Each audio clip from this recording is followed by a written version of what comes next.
Hey, what up, people? The Football Talkative. I'm your host, Aybee, back with another one. Back with another one. Hey. Merry Christmas, first of all, to everybody. Compliments of the season. Chelsea had a gift for us. I knew they had a gift for us, and they didn't fail us, man. Chelsea, what's happening, bro? Since you guys won against Barca, we couldn't stop hearing about how you're the best team in the world. World champions and all these other bullshits. You guys really tried. You guys really tried to carry on into your season using Club World Cup tax. Just wait till Palmer comes back. Palmer was back. What happened to Palmer? Well, people are saying he got hooked in the 72nd minute, but I mean, I can't really say that's being hooked. But still, what was the influence of Palmer being back? Off target. Chelsea. I mean, what more do you want? You sign all the attackers in the world. Gittins, Garnacho, Esteval. Remember Esteval? The new Neymar. What's up with Esteval, bro? What's happening with Esteval? Pedro Neto, Roadrunner. You guys sold Madueke. Said Madueke wasn't good enough. And you kept Pedro is your main man. That's your main man. And Esteval. Please tell me how Pedro Neto is your main man. This dude that runs until he's, he runs beyond the chalk line. Like he runs till he can't see the white line no more. And then does what? Fires a crossing and hopes. And these are some of the people that will insult Martinelli. Chelsea losing to Aston Villa at the bridge, which is crazy because as far as we knew, Chelsea was supposed to be title contenders. And now, we don't know what's happening because the bridge is not there anymore. In fact, they don't even have a bridge no more at Chelsea. It's not Stamford Bridge anymore now. It's Stamford Chair or something. No. Stamford Bench. No. Stamford Pulpit. Esteval needs a place to preach on Sundays. Yeah. So Stamford Bridge is now a pulpit. To be honest, Chelsea started a better team. Aggressive, on the front foot. Couple of half chances were showing up. I think Palmer had one from outside. Rich James had one from outside. They're piling the pressure. Villa looked disorganized, to be honest. And I don't know. That's not entirely too surprising because Villa have this thing of not really starting, well at times. And because Emery went with this whole 3 at the back formation and Chelsea were really running them over. That's to be honest. First 15 minutes, I would say. And then it went on and on and on. Then they got that goal from set piece. Nice delivery by Rich James, like normal. We've come to expect that level of quality from Rich James in recent months. They got the goal. It was looking like it could only be up from here. Emery now decided to activate beast mode, And Emery now did what Emery does best. He identified what was going wrong and made tactical tweaks to match up. So he saw that the 3 at the back wasn't really working. He went back to a back 4, made it to where there were enough numbers to match Chelsea in midfield. And as soon as he did that, well, it wasn't instant, but when he did that, then the game started to look a bit like 50-50. And then when Oli Watkins came on, because with Marlon and Morgan Rogers up front, they had an out ball, but they couldn't really make the ball stick like that. They lacked that focal point. But once Watkins came on, boy, it was like torture. Once they hit Watkins, it looked like Villa were in. Like all it was taking was just one ball. Watkins roasted these man, bro. He roasted them, man. I swear. Chalobah, where was all of this? Where was all of this? For the first goal by Watkins. Yeah, look how Watkins just pressed the boy. Just say, hey, all it.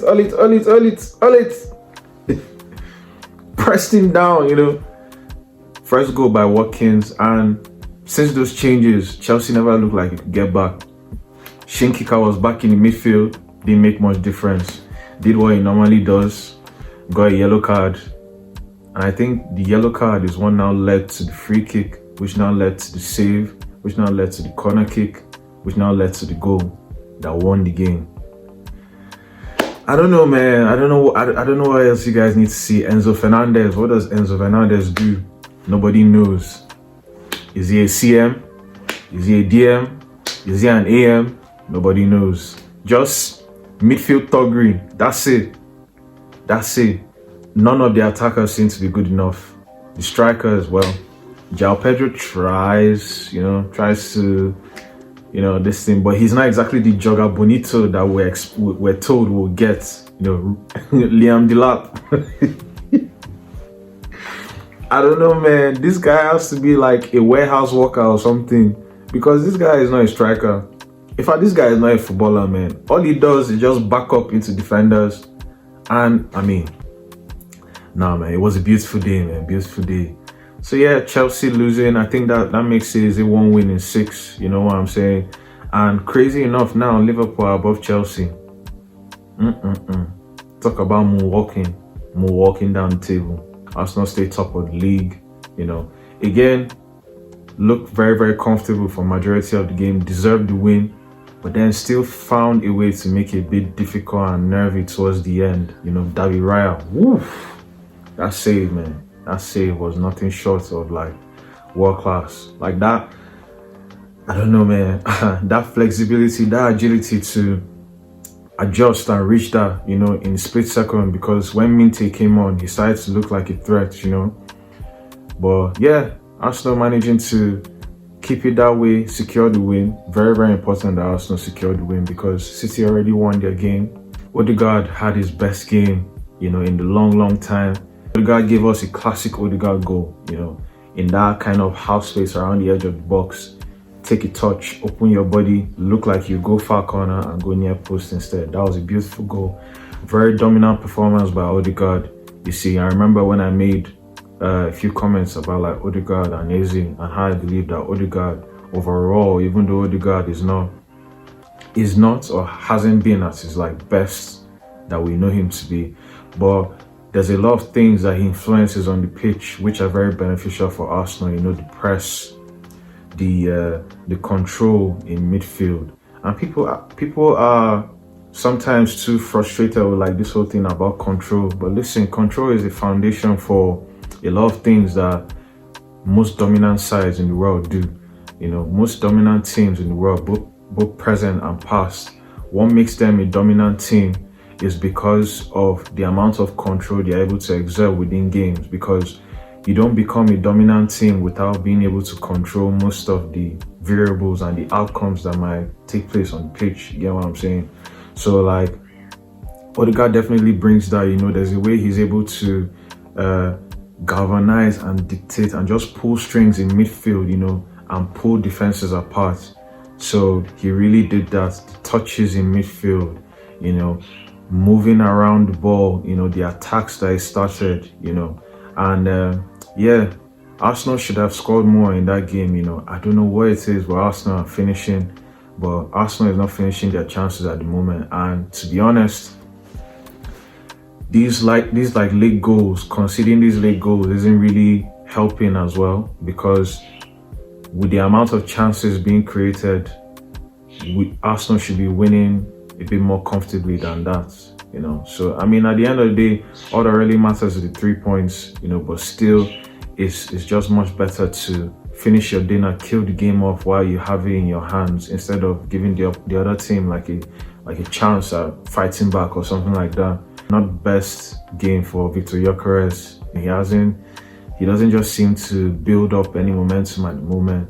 The opportunities he could have taken advantage of, but his inbox movement is just not there, bro.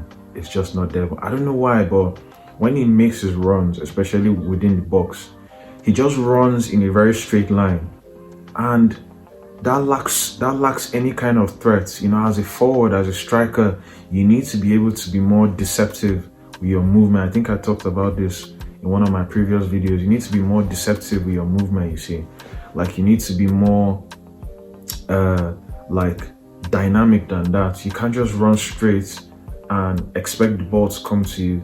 you need to also be able to move in a way where like you create that passing lane, you make that lane open for the pass to come to you and make it easier for you to finish one time. If you see, there was a chance that Martinelli got in the game. I don't remember what minute exactly, but it was in the second half. If you look at the run Martinelli made, he anticipated, you know, the take on from Saka on the wing, and he started to sprint into the box. And you see, he was sprinting in a certain direction, and then in another second, he kind of shuffled and made a run towards like the near post, and that's what like created that lane and made that cross, you know, open. That square ball was open, and he should have done much better with his finishing. But that chance wouldn't have really been there. It wouldn't have been as dangerous as it was if Martinelli's movement wasn't on point. And if Gyökeres could fix that, that would really improve things. Because funny enough, Arsenal play Villa next, which is going to be a very, very interesting game. I think for Arsenal to really stamp their authority further and make a very, very like serious case and announcement that, listen, we're not messing about with this league. Yes, it's nice getting all these wins, staying top at Christmas and all these things, but then Arsenal now, I think the next step for Arsenal is they need to now really start taking points off their direct rivals. And by taking off points, considering that Arsenal's already drawn against City, I think, drew against City, drew against Chelsea, won against Liverpool, yes, but Liverpool technically are not like, they've not been in top 4 for a while. And then they lost against Villa. This is an opportunity to kind of restore back that distance, because so far the form that Villa and City are in, they're not looking like they'll be dropping points anytime soon. And even if they will, better to take matters into your own hands, you know, beat your direct rivals, create that separation, create that distance, so that further up in the season you have the advantage still. Liverpool got their way. Florian Wirtz's first goal for Liverpool, amazing, really good goal. Ekitike, bro, this guy unstoppable, undoubtedly, you know, the main man for Liverpool at the moment. And yeah, the work he did, the touches and everything he did was just so good. There was a difference, you know, in having Jeremy Frimpong back. Finally, it looked like there was that threat on the wings, you know, and good time for him to be back as well, with there being no Salah and all of that, and just having Szoboszlai back in midfield, Frimpong back in fullback and stuff. He looked really good. You know, Liverpool now, you know, at least they're within, yeah, in the top 4 now. You know, they're not very far off, and yeah, they've managed to claw it back. You understand? They managed to claw it back, and Chelsea, you know, being the very generous club that they are, they made that possible as well. City won, you know, like I already said, City won their game and piled the pressure on Arsenal before Arsenal played their game, because City played first. This was a really entertaining game. For large parts of that game, Forest looked like the better team, especially in the first half. In fact, Forest limited City to no shots on target until the goal. That was how well they were pressing. I mean, this Hudson-Odoi, anyway, you can't trust Chelsea rejects to do anything. This Hudson-Odoi was like the weapon fashioned against the rest of us. Just wasteful at times, running and leaving the ball behind. Touch was off and all of that. Man, Omar Hodgson was just cooking Nico O'Reilly. Cooked the hell out of the boy, man. Forest were really going for it, you know, and if their finishing was a bit better, to be honest, man, like with the way City won, it's safe to say that they managed to kind of scrape the win in a way, because it's really just their top level finishing and the quality of their players that stood out for them. Because in the balance of play, Forest actually played better football. Alan wasn't on the score sheet, but still, you know, City found a way to win. You know, they found a way to win because it looked a bit nervy.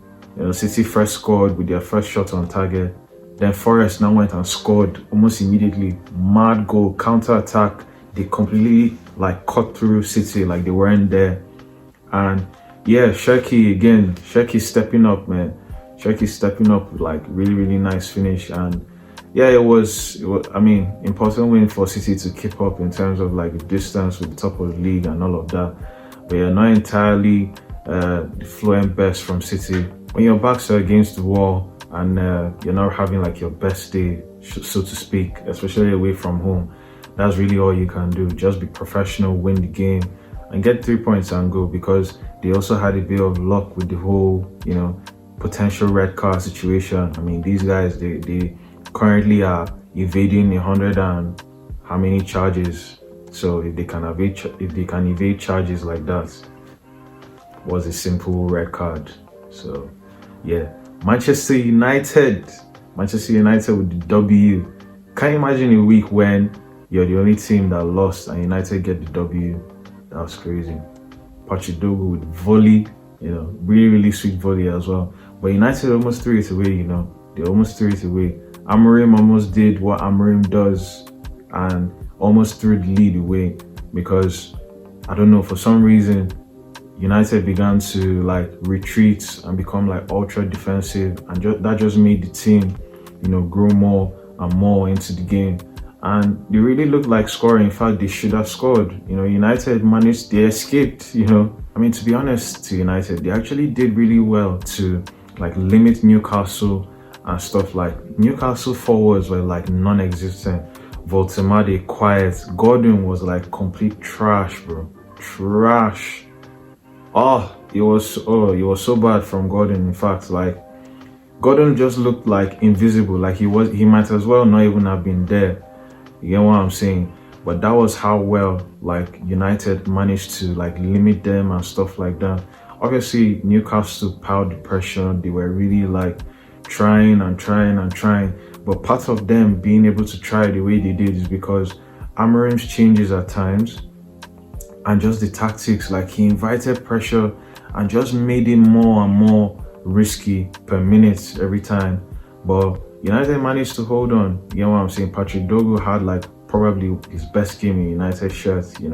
First started on the right wing, which I think was really genius in a way by Amorim to put him on the right wing, because he was a constant threat.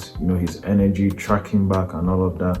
But then also having somebody that is left-footed like he is on the right wing, also created that like inversion lane, somebody to come inside and stuff, because obviously there's no Mbemo, there's no Amad Diallo.